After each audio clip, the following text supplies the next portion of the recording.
Media dictionary से आए हैं अंकित तिवारी जी। मैं इनका बहुत बहुत आभार व्यक्त करता हूँ। ये मुझसे दलित साहित्य से संबंधित कुछ बातचीत करना चाहते हैं। जो मुझसे इन्होंने सवाल किया है उसके बारे में मैं कुछ आप लोगों के सामने रख रहा हूँ। ये जो जानना चाह रहे थे दलित साहित्य के बारे में, तो मेरी समझ से दलित साहित्य में जो पहले कंट्रोवर्सी थी कि कौन लिखेगा कौन नहीं लिखेगा, कि दलित ही लिख सकता है या गैर दलित भी लिख सकता है, ये चीज़ें पूरी तरह से साफ हो चुकी हैं कि दलित चेतना से युक्त दलित लेखकों द्वारा लिखा गया साहित्य ही दलित साहित्य होगा। ये अब सर्वमान्य हो चुकी है बातें, इसमें अब कोई कंट्रोवर्सी रही नहीं गई। अब हम बताते हैं इसमें कि इसके कई पड़ाव आए, 5 पड़ावों पे आज ये दलित साहित्य पहुंच चुका है। अगर शुरुआती दौर को आप देखें तो शुरुआती दौर में जो हिंदी दलित साहित्य खासतौर से मैं बात कर रहा हूँ, तो उसमें जो शुरुआती विचारधारा है वो अनुनय विनय की है कि हमारी जो स्थितियाँ हैं, हमारी जो परिस्थितियाँ हैं, हम उसको गैर दलितों के सामने रखें। इस तरह की कविताएं शुरू में मिलती हैं, जैसे कि हीरा डोम की कविता में या अन्य कविताओं में मिलती हैं। दूसरा जो पड़ाव है कि आक्रोश आता है इनकी भाषा में, है ना, इनके विचारों में, कि हमारे साथ इस तरह से क्यों चीज़ें हो रही हैं। आक्रोश की भाषा दिखाई पड़ती है व्यवहारों में। तीसरी फेज आती है नकार की, है कि ये हमारा नहीं है, ये हमारा नहीं है ना। खासतौर से बुद्धिज्म का जब प्रभाव पड़ा तो ये होता है कि भाई उसमें बताया गया कि ये हिंदू व्यवस्था की देन है, क्योंकि डॉक्टर अम्बेडकर के कारण ढेर सारे दलित बुद्धिज्म ग्रहण कर लिए। इसलिए उनको लगा कि हम हिंदुओं से अलग, हालांकि वो हिंदुओं से अलग हैं, क्योंकि दलितों के सारे महापुरुषों ने कहा कि हम हिंदू नहीं हैं। आप मध्यकाल से देखें तो सतगुरु रैदास, सतगुरु कबीर भी कह रहे हैं कि ना हिंदू ना मुसलमान की बात करते हैं, है ना।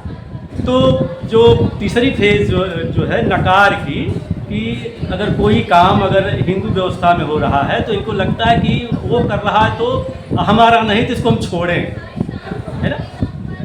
उसके बाद जो चौथी फेज आ रही है दलित विमर्श में, उसमें यह है कि यार हर चीज़ों को नकारने से बात नहीं बनेगी। आत्ममूल्यांकन होना चाहिए, आत्म परीक्षण होना चाहिए कि आखिर हम हैं कौन, है ना।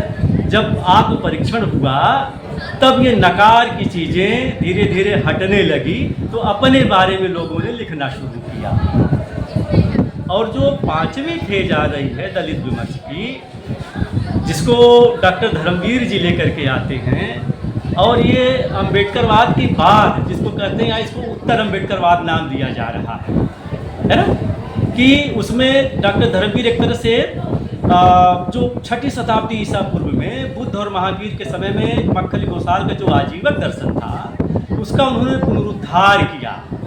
यानी दलित चेतना में जो पहले के महापुरुष कहते आ रहे हैं कि हम हिंदू नहीं है, हिंदू नहीं, लेकिन ये नहीं बता पाए कि हिंदू नहीं तो है क्या। तो पहली चीज़ डॉक्टर धर्मवीर जी यहाँ बताते हैं कि हम आजीवक रहें, क्योंकि पूरे दलित चिंतन की कड़ी जो है आज से लेकर आधुनिक काल से, रीतिकाल से, मध्यकाल से लेकर आदिकाल तक देखें तो मक्खली गोसाल के चिंतन से जुड़ती, उस आजीवक दर्शन से जुड़ती। तो इस तरह से देखा जाए तो डॉक्टर धर्मवीर आजीवक दर्शन का पुनरुद्धार करते हैं। और आज की जो फेज है इसे उत्तर अम्बेडकरवाद कहा जा रहा है। आज का दलित चिंतन वह न नकारात्मक है, न किसी का विरोध करता है, वह अपने चिंतन में लगा हुआ है कि हम कौन है, अपनी वास्तविक स्थिति को पहचान गया है। इसलिए वह अपने बारे में चिंतन करता है कि हमारा इतिहास क्या है, हमारा समाज क्या है। वो हर जगह अगर समाजशास्त्र में या इतिहास में पढ़ता है तो वो खोजता है कि हम कहाँ हैं। तो डॉक्टर धर्मवीर इसको कहते हैं कि असली दलित चिंतन वह होगा कि जब ब्राह्मण शब्द उसके मुंह से निकल जाएगा, वो आएगा ही नहीं, है ना। नहीं तो अम्बेडकरवाद में यही था ना भाई, असल में हुआ क्या था। डॉक्टर अम्बेडकर दलित चिंतन को हिंदुओं की वर्ण व्यवस्था के भीतर देख रहे थे। वो जो चातुर्वर्ण व्यवस्था है ब्राह्मण क्षत्रिय वैश्य शूद्र की, उसमें अपने को देख रहे थे, चौथे वर्ण में मान करके चल रहे थे, है ना। लेकिन डॉक्टर धर्मवीर जो चिंतन लेकर के आते हैं वो कहते हैं हम वर्ण व्यवस्था के बाहर हैं, है ना। माने एक स्वतंत्र चिंतन दिया डॉक्टर धर्मवीर ने। और वो कहते हैं कि हम बाहर हैं, तो मैंने एक तरह से जो आजीवक चिंतन था वो अवर्णवादी था, और बाकी चाहे जैन हो, चाहे बौद्ध हो, चाहे हिंदू हो, जो भारतीय चिंतन रहे हैं, बड़े चिंतन, बड़े दर्शन, उसमें वर्ण व्यवस्था रही है। वो अलग बात है कि वर्णों का क्रम उलट जाता है। जैसे वैदिक व्यवस्था में ब्राह्मण, क्षत्रिय, वैश्य, शूद्र रहता है, तो बौद्धों की व्यवस्था में क्षत्रिय पहले नंबर पे हो जाता है, ब्राह्मण दूसरे नंबर पे हो जाता है, बाकी वैश्य और शूद्र वहीं रहते हैं। जैनियों की व्यवस्था में भी देखें तो जैनियों की व्यवस्था में सिर्फ पहले 3 वर्ण बनाए गए थे, क्षत्रिय, वैश्य, शूद्र, है ना। बाद में महावीर स्वामी के बेटे आते हैं तो फिर चौथे नंबर पर ब्राह्मण को रखते हैं। लेकिन मक्खली गोसाल के आजीवक दर्शन को देखें तो वह अवर्णवादी है। अच्छा, ये आप व्यवहारिक रूप से भी देखें तो यह दलित, किसी दलित में ही साहस होता है। वो कहता है कि हम किसी वर्ण को नहीं मानते, हम किसी जाति को नहीं मानते, हम किसी देवी देवता को नहीं मानते, किसी भगवान को नहीं मानते, किसी अवतार को नहीं मानते। तो ये चेतना उसके अंदर जो आती है वो आजीवकों से होकर के ही आती है। आजीवकों में ये चीज़ें भरी जो हमने बातें कही है। यह चिंतन मध्यकाल में रैदास और कबीर में भी मिलता है, और ये पूरा जो आधुनिक जो हिंदी दलित विमर्श है उसमें भी पूरा का पूरा ये चिंतन मिलता है। तो इसलिए आज का जो दलित चिंतन है पूरी तरह से सकारात्मक है, क्योंकि वह किसी का विरोध नहीं कर रहा है।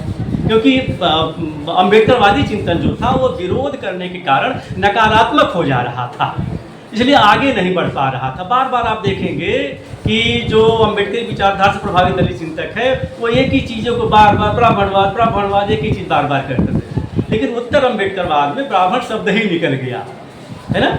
हमारी वास्तविक पहचान होगा इस स्वतंत्र चिंतन है, स्वतंत्र इतिहास, स्वतंत्र और स्वतंत्र राजनीति भी है ना। एक तरह से मैं हालांकि यहाँ आपके चैनल के माध्यम से बता देना चाहता हूँ कि दलितों के प्रति स्वतंत्र राजनीति भी है जो अन्य से अलग है ना।